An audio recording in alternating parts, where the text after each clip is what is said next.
अमेठी पर क्या राहुल गांधी पहुंचेंगे? रायबरेली में कांग्रेस किसी को उतारेगी या अमेठी से राहुल गांधी नहीं लड़ेंगे? जब जीतने की 100% संभावना वहां कांग्रेस पार्टी को होगी तब प्रियंका गांधी को रायबरेली में उतारा जाएगा। और राहुल गांधी को दोबारा अमेठी से चुनाव नहीं हरवाना चाहती है वो, इसलिए उनको आगे पीछे सोचना पड़ रहा है। राहुल गांधी और प्रियंका गांधी और सोनिया गांधी भी तीनों उत्तर प्रदेश से लड़े और जीत जाए तो उससे क्या होगा? क्या हो जाएगा?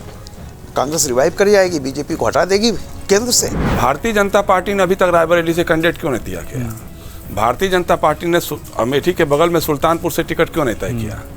भारतीय जनता पार्टी ने पीलीभीत से टिकट क्यों नहीं किया? पहले अपनी पार्टी कैसे अगले 10 साल में खड़ी करेंगे, इस पर उनको सोचना होगा। रही बात अमेठी और रायबरेली की, जिससे हमने इस पूरे इस शो को शुरू किया था, मुझे लगता है कि बड़ी चुनौती है कांग्रेस के सामने और एक बार फिर उनको ये तय करना है कि गांधी परिवार के नाम को सामने रखकर एक्सपोज कर हार जाने की कीमत पर भी उत्तर प्रदेश में बने रहना है या नहीं रहना है। नमस्कार, अमरुजाला.com पर आपका स्वागत है। आपके साथ मैं हूं आदर्श झा और आपके लिए लेकर पेश हूं खबरों के खिलाड़ी, हमारा खास शो। तमाम खास मेहमान हमारे साथ मौजूद हैं। और देखिए, कांग्रेस ने 39 सीटों पर अपनी लिस्ट तो जारी कर दी, उम्मीदवार घोषित कर दिए हैं। अभी बाकी जगहों पर लिस्ट आनी है, नामों की घोषणा होनी है। बीजेपी 195 की लिस्ट पहले ला चुकी है, लेकिन नजरें टिकी हुई थी उत्तर प्रदेश पर, और उत्तर प्रदेश में भी 2 सीटें, खास करके अमेठी और रायबरेली। पहली लिस्ट जो कांग्रेस पार्टी की आई उसमें राहुल गांधी का नाम तो नजर आता है, लेकिन सीट वायनाड है। अमेठी पर क्या राहुल गांधी पहुंचेंगे? रायबरेली में कांग्रेस किसी को उतारेगी या अमेठी से राहुल गांधी नहीं लड़ेंगे? और उत्तर प्रदेश, जहां से कांग्रेस जुड़ी रही, गढ़ जिसको कहा जाता रहा पहले, धीरे धीरे करके कांग्रेस खत्म होने के कगार पर नजर क्यों आ रही है? इस तरह की बातें क्यों हो रही है, यही समझने की कोशिश करेंगे हम। तमाम खास मेहमान हमारे साथ मौजूद हैं। अवधेश जी हैं, विनोद अग्निहोत्री जी हैं, रामकृपाल जी हैं, जयशंकर जी हैं, अमर उजाला डिजिटल के संपादक जयदीप कार्णिक जी हैं। अवधेश जी, आपसे मैं चर्चा की शुरुआत करूंगा। सबको उम्मीद थी, कम से कम कांग्रेस पार्टी के सबसे बड़े चेहरे राहुल गांधी को माना जा रहा है, उनका नाम अमेठी को लेकर तो दिखना चाहिए था, या अमेठी जाएंगे नहीं जाएंगे? वायनाड को तो दिख गया, वायनाड पे तो नाम आ गया उनका, उसके आगे क्यों? मतलब क्या लग रहा है? ये देखिए, चुनौती बहुत ज्यादा हो गई है। जिस तरीके से अभी 2 दिन पहले स्मृति ईरानी ने चुनौती दिया, बीजेपी नेता देते रहे, या कुछ और? नहीं, कांग्रेस ने भी अपने सर्वे कराए हैं, उनको भी आइडिया है कि उत्तर प्रदेश के क्या हालात है। लगातार वो चुनाव लड़ रहे हैं 1991 से 89 से लेकर के अभी तक कांग्रेस का परफॉर्मेंस है। जैसे ये 2009 में 22 सीटें उनको आई थी, और उसका कारण ये था कि मुस्लिम वोट जो है वो थोड़ा बहुत कांग्रेस के पक्ष में जगह जगह गया था। बीजेपी के वोटर जो थे वो भी गुस्से में आ गए थे और उनके साथ आए थे। तो उत्तर प्रदेश में कांग्रेस को अपनी स्थिति का पता है, और राहुल गांधी को दोबारा अमेठी से चुनाव नहीं हरवाना चाहती है वो, इसलिए उनको आगे पीछे सोचना पड़ रहा है कि अगर हम हार जाएंगे तो फिर क्या जवाब, क्या ऐसे हमको उनको लड़ाना चाहिए? क्या प्रियंका जी अगर जाती हैं और रायबरेली से चुनाव हार जाती हैं तो भविष्य में जो कांग्रेस को राजनीति करनी है, क्या उस पर इसका असर होगा? तो ये मंथन वहां चल रहा है। अब परिस्थितियां अगर विपरीत हो तो विपक्ष की चुनौती के आधार पर आप मैदान में मत कूद पड़िए। देखिए, रणनीति इसमें कोई, मैं इससे कोई ये नहीं होता हूं कि अगर हमारी स्थिति अच्छी नहीं है और विपक्ष कर आके लड़के दिखाओ, एक ही जगह से दिखाओ, तो हम कूद जाएं उसमें। अपने को संभाल के, जीत के संसद में रहें, ठीक से लड़ें, स्ट्रेटेजी बनाएं। लेकिन कांग्रेस में दूसरी जो समस्या है कि कांग्रेस लगातार अपनी पराजय के बावजूद अपना उस ढंग से आत्ममंथन करके, जो इंट्रोस्पेक्शन कहते हैं वो करके, कि हम क्यों हुए उत्तर प्रदेश में, हम क्यों गए, जो वो उस पर कल्पना नहीं करती है। जब 1996 में 126 सीटों पर सीताराम केसरी ने समझौता किया, कांग्रेस का अंत हो गया। जब आप चुनाव ही न लेंगे तो आपकी यूनिट धीरे धीरे, जो ब्लॉक की यूनिट होती है, जिला की यूनिट होती है, पंचायत की यूनिट होती है, वो मर जाती है। तो कांग्रेस की जो इकाई है ना पार्टी की, वो खत्म हो चुकी है। लगातार कोशिश करके नहीं जिर रही है। कांग्रेस को अगर आगे बढ़ना है तो उसको अपनी बदौलत, सीटें आए नहीं आए, हारना है। 2 चुनाव हारे, 3 चुनाव हारे, उत्तर प्रदेश जैसे राज्य में एक एक जगह स्वयं चुनाव लड़ो, हिम्मत से करो, जमानत जब्त कराओ, पहले कैंडिडेट लाओ और कहो कि आगे भी लड़ेंगे हम, तो 2-3 चुनाव के बाद शायद स्थिति उसकी बदल सकती है। लेकिन उसके लिए कांग्रेस तैयार नहीं है। इस समय कांग्रेस में उत्तर प्रदेश को लेकर, बिहार को लेकर ऐसे कई राज्य हैं जहां आत्मविश्वास का अभाव है, और वही शायद मध्य प्रदेश में भी हो गया होगा अभाव, और छत्तीसगढ़ में भी हो गया है। तो आत्मविश्वास का अभाव है। 2 स्थितियां होती हैं जब आप, एक तो पहले के जो जितनी समाजवादी पार्टी, जनसंघ पार्टी थी, हारे या जीते हमारा नेता लड़ेगा, और हार के आते थे और फिर भी मीटिंग करते थे। अब वो राजनीति बदल गई है। जनता भी हारने वाले के बारे में बड़ी अजीब अजीब टाइप से बातें करती है, चाहे कितना भी अच्छा हो, और मीडिया और हम लोग भी वैसे ही करते हैं, क्यों हारे हैं।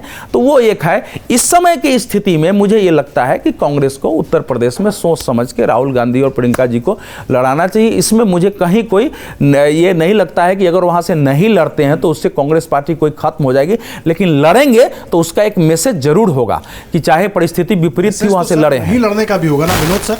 रायबरेली अमेठी है, रायबरेली से सोनिया गांधी ने लोकसभा चुनाव से खुद को अलग कर लिया, सबकी नजरें वहां पर टिकी हुई है। ठीक है, अभी 39 की लिस्ट आई है, लेकिन हर कोई ये जानना चाहता है, खास करके यूपी का व्यक्ति ज्यादातर इसमें इंटरेस्टेड है भी जानने में कि अमेठी में क्या होने वाला है, रायबरेली में क्या होने वाला है। देखिए, अभी उत्तर प्रदेश में कांग्रेस की कोई सूची नहीं आई है। अब जैसे नितिन गडकरी का नाम नहीं आया भाजपा की 195 सूची में, उसका कारण है कि भाई महाराष्ट्र की सूची नहीं आई तो उनका नाम ही नहीं आया, यही तर्क है ना। उसी तरह अगर राहुल गांधी का अमेठी से या प्रियंका का रायबरेली से नाम अभी नहीं आया है तो चूंकि उत्तर प्रदेश के 17 जो सीटों में जो कांग्रेस को लड़नी है उन पर कोई उम्मीदवार अभी तक घोषित नहीं हुआ है। तो एक तो व्यवहारिक कारण ये हो सकता है। दूसरी बात ये है, जैसा अवधेश जी कह रहे हैं कि कांग्रेस भी सही में, राहुल गांधी उनके सबसे बड़े नेता हैं, प्रियंका गांधी भी उस परिवार की हैं, प्रथम परिवार की, तो उनको अब उनका पहला चुनाव होगा लोकसभा का अगर लड़ेंगी तो कांग्रेस भी बहुत फूंक फूंक के कदम रख रही होगी कि कहीं स्थिति क्या है दोनों कॉन्स्टिट्यूंसीज की। जिस तरह वहाँ पर समाजवादी पार्टी के बड़े मजबूत विधायक मनोज पांडे बीजेपी के साथ गए हैं, चर्चा है शायद उनको रायबरेली से लड़ाया जाए, एक चर्चा भी है। तो ये भी सब देखा जा रहा है कि आदित्य सिंह को लड़ाया जाए जो अखिलेश सिंह की बेटी हैं बीजेपी की तरफ से। बीजेपी की कैंडिडेट कौन हो सकता है रायबरेली में? तो क्या प्रियंका गांधी अगर लड़ेंगी तो जीत सकती हैं? जब जीतने की 100% संभावना वहाँ कांग्रेस पार्टी को होगी तब प्रियंका गांधी को रायबरेली में उतारा जाएगा। लेकिन दूसरा सच ये है कि प्रियंका के अलावा रायबरेली की सीट कोई निकाल भी नहीं पाएगा कांग्रेस की तरफ से। अगर कोई निकालेंगी तो परिवार का ही कोई व्यक्ति निकालेगा, प्रियंका गांधी ही निकालेंगे अगर निकालेंगी तो, जैसे चाहे लड़के निकाले जैसे। अगर वो किसी XYZ को दे देंगे वो नहीं निकाल पाएगा, वो सीट कांग्रेस के हाथ से निकल जाएगी। अमेठी की स्थिति ये है कि पिछली बार उस सीट 2019 में कांग्रेस कहाँ से निकल चुकी है, राहुल गांधी चुनाव हार गए थे। अब क्या राहुल गांधी दोबारा वहाँ जोखिम लेंगे?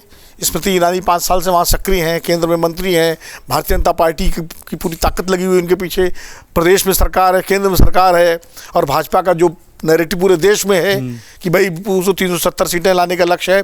तो ऐसे में क्या राहुल गांधी अमेठी में लड़ करके वो सीट दोबारा जीत सकते हैं कि नहीं जीत सकते हैं, ये भी कांग्रेस देख रही है। या जैसा कि अवधेश जी कह रहे हैं कि दोबारा हारने के लिए उनको क्यों उतारा जाए मैदान में।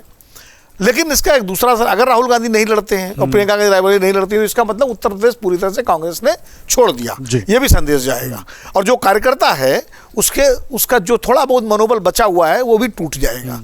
क्योंकि देखिए, नेता जब तक हेड ऑन नहीं लेता किसी चीज़ को तब तक जो है वो कार्यकर्ता में ताकत नहीं आती है। अरविंद केजरीवाल जब 2014 में बनारस में मोदी जी के खिलाफ चुनाव लड़े, हार गए चुनाव, सबको मालूम था हारेंगे, कोई नहीं कह रहा था कि अरविंद केजरीवाल वहाँ चुनाव जीत जाएंगे।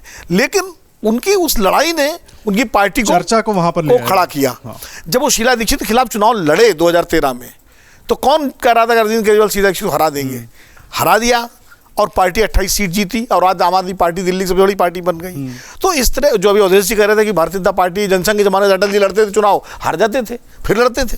तो चुनाव आप हारे, चौधरी चरण सिंह पहला चुनाव हार गए थे, लोगों को पता ही नहीं 1971 लोकसभा का चुनाव जो हुआ था मुजफ्फरनगर से हैं, लेकिन वो घर थोड़ी बैठ गए, उसके बाद वो नेता बन गए। तो चुनाव हारे या जीते आप लड़ते कैसे हैं ये निर्भर करता है। तो कांग्रेस के सामने दुविधा ये है रायबरेली और अमेठी को लेकर के कि क्या अपने सबसे जो उनके करिश्माई नेता हैं उनको खर्च कर दे या जीतने की पूरी संभव। तो ये अब यहाँ दिक्कत आती है कि आपका चूंकि प्रदेश का संगठन इतना कमजोर है कि आप ये जोखिम उठाने की स्थिति में नहीं है।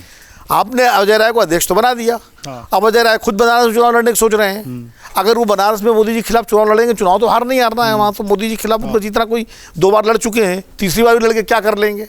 और अगर वो चुनाव लड़ते हैं तो कौन यहाँ प्रियंका गांधी और राहुल गांधी चुनाव लड़ाएगा? प्रदेश के नेतृत्व को की भी तो जिम्मेदारी होती है चुनाव लड़ाना।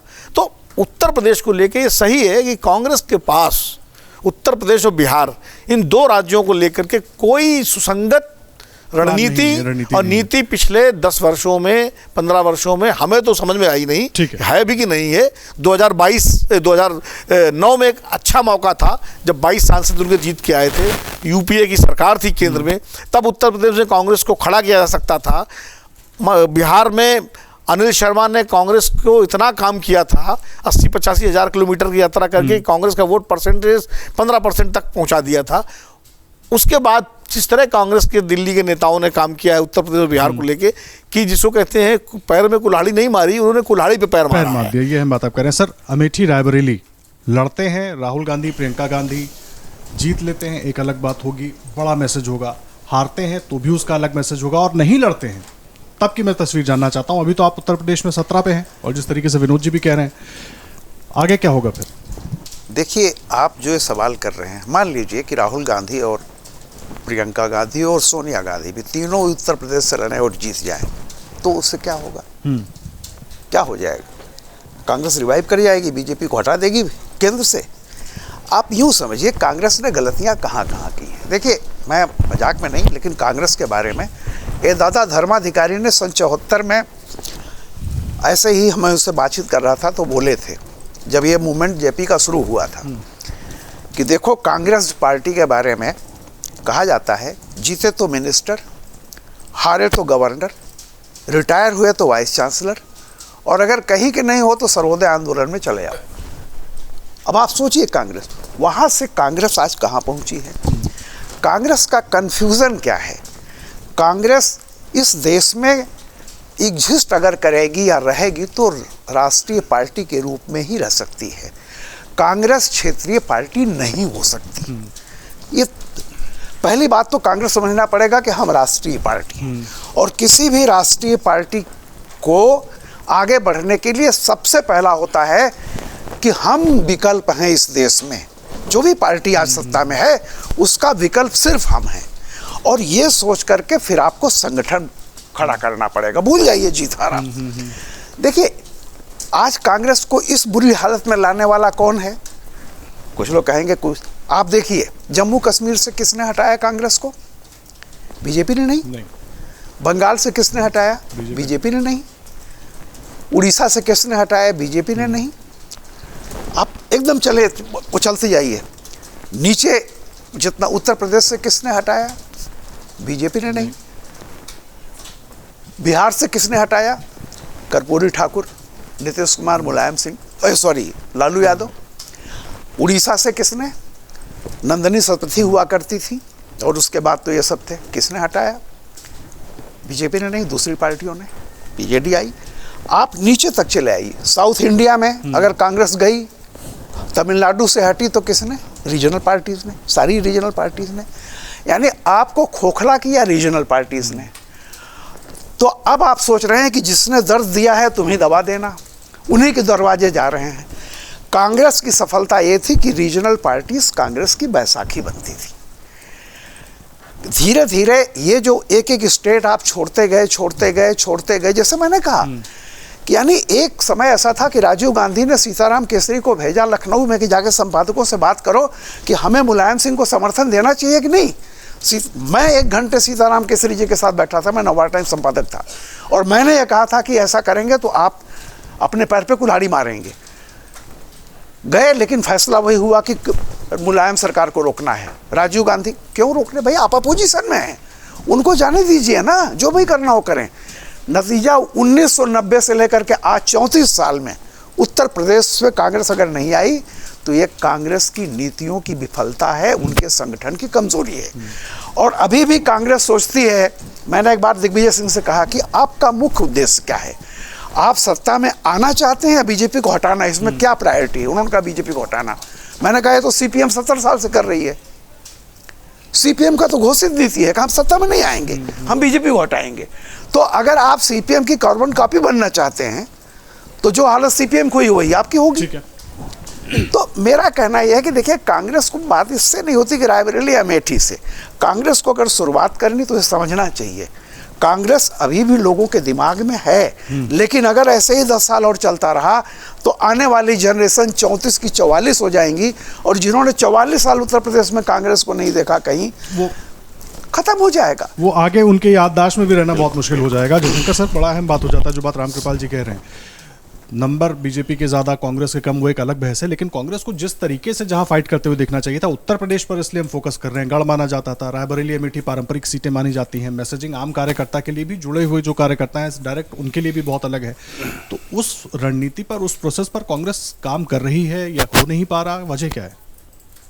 देखिए, कांग्रेस की कमियों पे अगर चर्चा करनी है तो कभी अलग से हम लोग बात कर सकते हैं। उस नहीं, पे थोड़ा कमियों पर चर्चा नहीं है, क्योंकि चुनाव उत्तर प्रदेश के हम फोकस कर वही रहे हैं, मैं तो कह उत्तर रहा हूं प्रदेश कि की मैं उत्तर चर्चा प्रदेश कर से रहा हूं। लेकर के देश के अन्य हिस्सों में भी जो रही है, कमियां रही हैं, उस पर हम लोग चर्चा कर सकते हैं।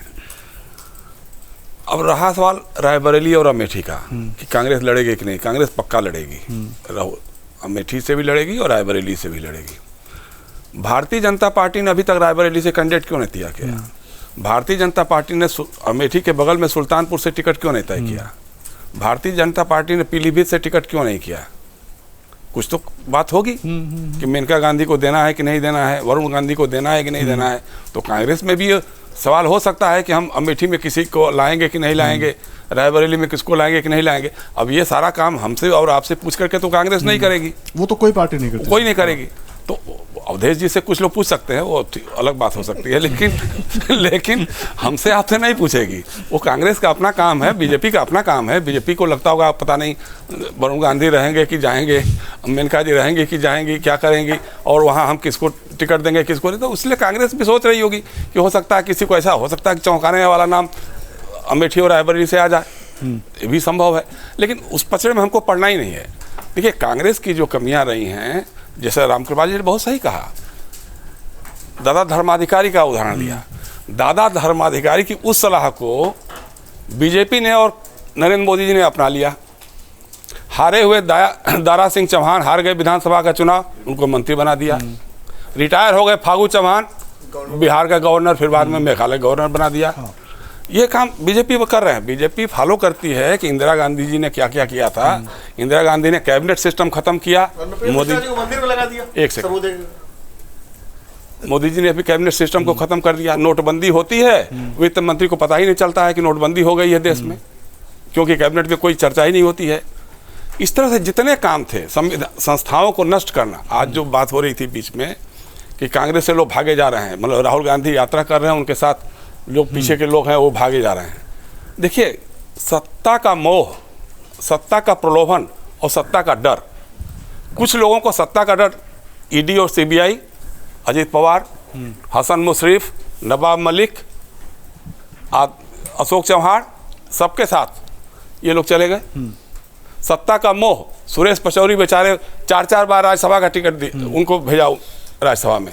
मध्य प्रदेश की कांग्रेस का अध्यक्ष बनाया, चुनाव लड़ गए, जमानत जब्त, हार गए बुरी तरह से। अब उनको कुछ नहीं तो ठीक है, रिटायरमेंट है, कहीं कुछ नहीं तो गवर्नरशिप ही दे देंगे मोदी जी, संभव है। ये सत्ता का मोह है। जब कांग्रेस भी सत्ता में होती थी तो इसी तरह से बहुत विपक्ष के लोगों को तोड़ तोड़ करके लाती थी अपने पास। कभी वो टूट के आ गए, कभी वो टूट के आ गए। समाजवादी लोग बहुत सारे चले गए, कल्पनाथ राय, जगदीश जोशी, कितने, नारायण सिंह, बहुत सारे लोग थे, वो सब चले जाते थे। और जब सत्ता का ये होता है ना, अब कल्याण सिंह क्यों भाजपा छोड़ करके चले गए थे, मुलायम सिंह के साथ बैठ गए थे। जिस मुलायम सिंह को कहते थे कि साहब इन्होंने गोली चलवा दी थी अयोध्या में कार सेवकों पर, उसी मुलायम सिंह यादव के साथ मंच पे बैठ के कल्याण सिंह थे। वहाँ भारती क्यों अलग पार्टी चली गई थी बना करके? वहाँ भारती भी तो बीजेपी में थी ना, वो भी बीजेपी से बाहर चली गई थी। वो कहती थी साहब मिस्टर बंटा ढार, मोदी जी ने कहा कि गुजरात का नाश कर दिया, ये उमा भारती जी कहती थी। फिर बीजेपी में आ गई, अब बीजेपी में है कि नहीं है पता नहीं है इस समय का। तो ये सब चीज़ें चलती, राजनीति में इतना उतार चढ़ाव चलता रहता है कि इसके लिए ठीक है, भविष्य के गर्भ में बहुत सारी बातें हैं। तो उतार चढ़ाव की बात तो आप ठीक कर रहे हैं सर, लेकिन ये तो उतार इतना हो गया कि अब लोग भी पूछने लगे ना, आम आदमी भी सवाल करता है। मैंने भी अपने घर में, गांव घर में, मैंने अपने बुजुर्ग जो हमारे हैं तमाम, उनको सफेद टोपी लगाकर रैलियों में जाते हुए देखा है, लेकिन अब बड़ा बदलाव दिख रहा है।